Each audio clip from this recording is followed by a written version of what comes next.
ئەوەی کە ئێستا گوزەرێ لەو هێرش و داگیرکاریەکانی دەوڵەتی داگیرکەری تورک و هێڵێک لە کوردستانە کە یارمەتی هێڵی داگیرکاریەدا کە لە کوردەواری ئەوە ڕوونە و هێڵە بە هێڵی خیانەت و خۆفرۆشی بەناوبانگە. لە ڕاستی ئەم هێڵە ڕیشەیەکی مێژوویی هەیە. ئەگەر ئێمە بۆ نزیکترین مێژووی بگەڕێنەوە لە سەدەی 19 و لە سەدەی 20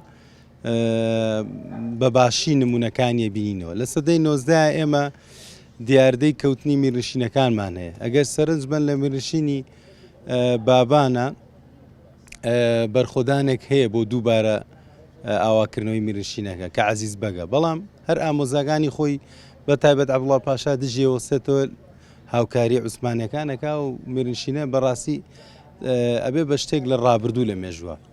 لە میرنشینی سۆران ئێمە هەمان شتمان هەیە. هێڵی خیانەت و پاشبڕۆیەتی و وانی گرێدراوی دوژمن ڕۆڵێکی زۆر خراپە بینێ لە ڕووخانی میرنشینەکە.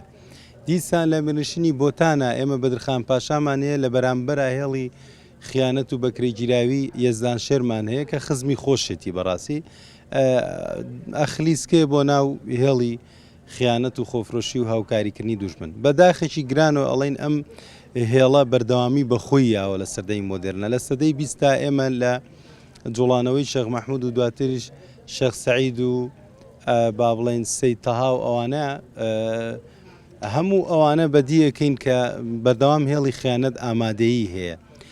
لە ئێستاشا کە هێرشەکانی دەوڵەتی داگیرکەری تورک زۆر دڕندانە بۆ کوردستان هەیە، دیسان ئەم هێڵە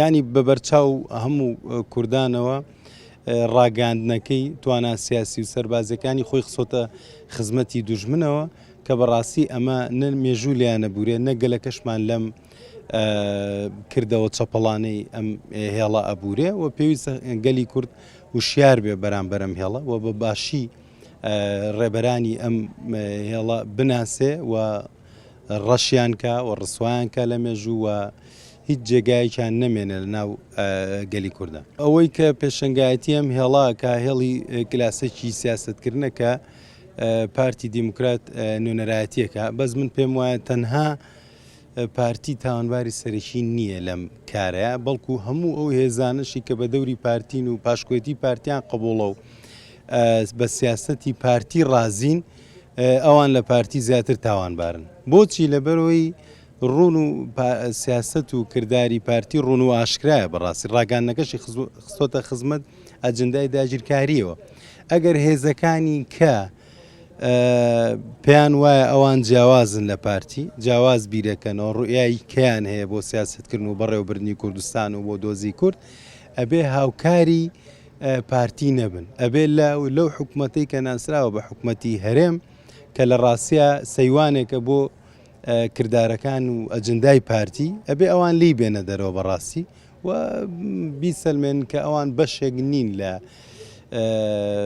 پرۆپاگەندە و لە جێبەجێکردنی سیاسەتی پارتی.